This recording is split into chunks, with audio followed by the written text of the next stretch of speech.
Mariano Gonçalves da Costa Filho. Sou um dos trigêmeos e estou escrevendo este livro da árvore genealógica de nossa família anchietense, sendo o tetraneto dos quatro avós paternos, Antônio Gonçalves e Dona Mariana da Silva.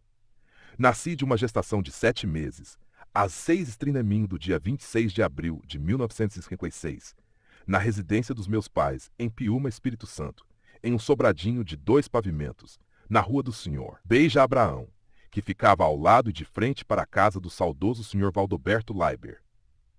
Na década de 1960 e 1970, o Sr. Valdoberto fazia transporte de pessoas em seu caminhão com carroceria de bancos de madeira. Lembro-me de viajar de Piúma para o Pontal, à margem do rio Itapemirim, onde as pessoas atravessavam de canoa para chegar à vila de Itapemirim, já que não havia ponte. Recordo-me de um acidente envolvendo o Sr. Valdoberto. Ao consertar o tanque de combustível de seu caminhão, acreditando estar vazio, ele tentou soldá-lo, o que resultou em uma explosão que queimou seu rosto, deixando uma marca escura em parte dele para sempre. Ele era avô de minha amiga e colega de colégio na adolescência, Regina Leiber, esposa do pastor João Carlos da Igreja Maranata de Anchieta.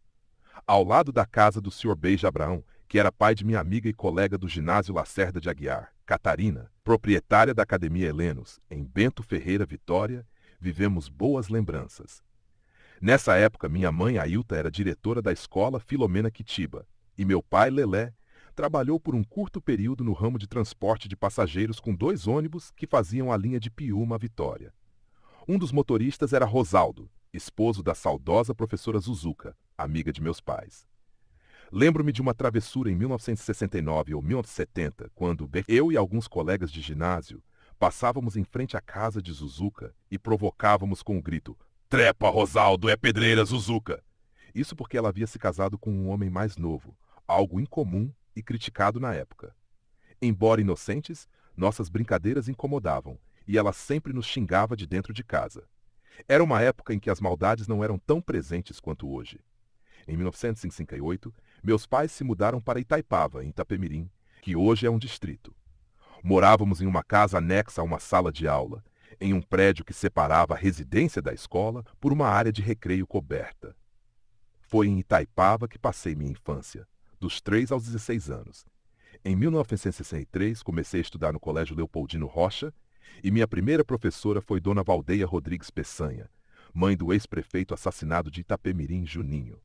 Estudei com ela por um ano e lembro de ter sido apaixonado pela professora, a ponto de dizer à minha mãe que ela era minha namorada. Em uma ocasião, quando Dona Valdeia visitou nossa casa, minha mãe contou a ela sobre meu namoro e fiquei tão envergonhado que corri para me esconder no galinheiro que meu irmão e eu havíamos feito. Dona Valdeia foi até lá e me deu um biscoito para me consolar. Em 1964, passei a estudar com minha mãe, que era professora e diretora da escola. Ela aplicava o mesmo rigor a mim e ao meu irmão, Amador Francisco, que aplicava aos outros alunos. Quando minha mãe precisava ir à vila de Itapemirim para reuniões de diretores ou para receber o pagamento, a professora substituta assumia a classe.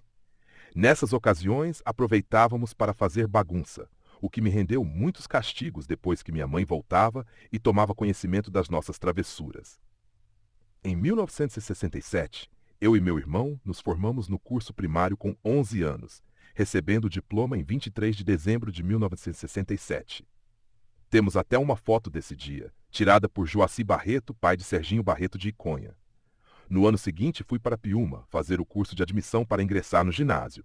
Passei no exame e, junto com meu irmão, começamos a estudar no Colégio Lacerda de Aguiar, em anexo ao Colégio Filomena Quitiba. Em 1970, fui expulso do Colégio Lacerda de Aguiar após ser falsamente acusado pela professora Rita, que tinha um problema nas pernas. A diretora, Elba Bonsais, foi forçada a escolher entre mim e a professora, e optou por me expulsar, mesmo com o coração apertado. Fui acusado de ter criado o apelido Rita Cabrita, mas neguei e me recusei a pedir desculpas. A expulsão, no entanto, foi um alívio, pois ao mudar de colégio, minhas notas melhoraram significativamente. Em 1971, comecei a estudar na Escola Normal Professor Washington Pinheiro Meireles, em Vila de Itapemirim, onde me saí muito melhor.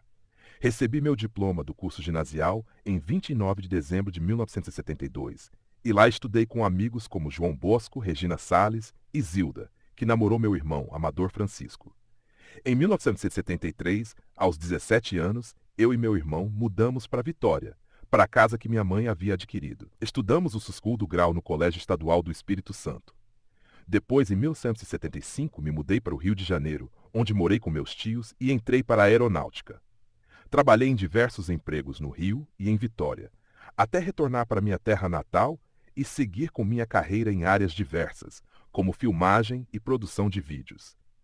Essa trajetória de vida reflete as mudanças, desafios e conquistas que marcaram meu caminho, sempre acompanhado da memória de uma infância e adolescência vividas intensamente no seio de nossa família anchieta.